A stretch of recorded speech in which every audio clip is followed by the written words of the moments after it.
Olá pessoal, eu sou a aluna Laura Eduarda e a nossa pesquisa tem como tema a investigação do processo de cognição nas ciências exatas e da natureza através de música. Bom, a música ela é geralmente utilizada para estimular a nossa memória e a nossa pesquisa propôs a utilização da música como uma ferramenta tecnológica no ensino e aprendizagem de ciências exatas e da natureza, seja para química, para física, para biologia e para matemática. Bom, e pesquisas que possuem essa temática, eles defendem muito a eficácia da utilização da música para o ensino de matemática. E também dizem que as pessoas que possuem uma habilidade musical prévia, elas ultrapassam as pessoas que não possuem essa habilidade musical, na hora da detecção de fórmulas geométricas e tudo mais, seja na infância, na adolescência e etc. Bom, a nossa metodologia, a gente fez uma revisão sistemática nas bases de dados Web of Science e Scopus, e a partir desses dados levantados, nós fizemos também uma análise de conteúdo. Bom, os documentos que selecionamos para o nosso espaço amostral foram artigos de periódicos e anais de eventos. Isso porque a gente precisava ter uma metodologia aplicada. Os artigos precisavam ter uma metodologia aplicada. E a gente teria que ter acesso a esses procedimentos metodológicos na íntegra. Então era importante que os documentos fossem práticos, né? Bom, os descritores usados nas bases de dados foram Music, Transfer, Mathematics e Natural Science. Depois dos levantamentos de dados, fizemos o nosso experimento, que consistiu em entrevistas. Fizemos entrevistas com professores das ciências exatas e da natureza que fossem músicos. Então, o pré-requisito deles é que eles fossem músicos, seja prático ou teórico. No caso, teórico é saber ler partitura e saber teoria musical. Escolhemos esse método de experimento, como a entrevista, porque como estamos em um ensino remoto, seria mais fácil a comunicação.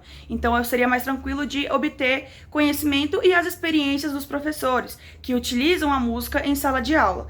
A gente poderia ver os seus relatos, ver suas experiências, como eles aplicaram. Então, foi bastante eficaz.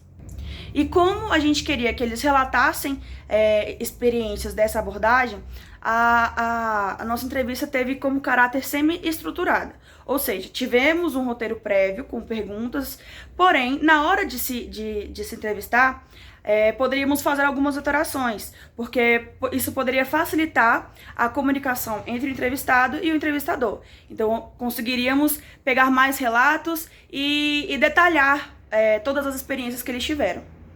Bom, e os nossos resultados dos dados levantados, obtivemos 15 artigos. E a partir desses 15 artigos, fizemos a análise bibliométrica.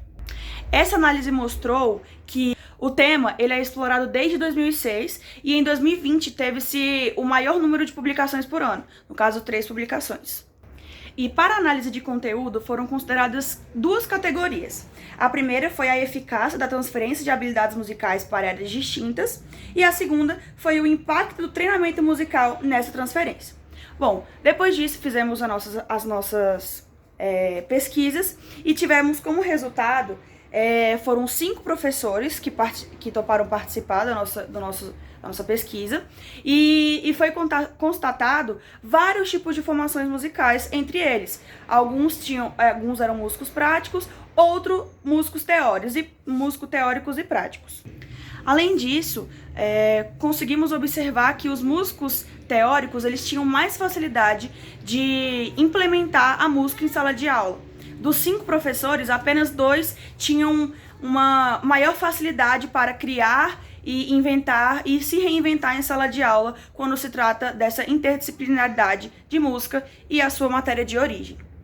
Bom, e a nossa conclusão é que, de acordo com os nossos levantamentos bibliométricos, conseguimos observar que essa é uma área muito esparsa, porque somente a partir de 2006 que tivemos publicações sobre o tema. Então, ela não é ainda muito característica.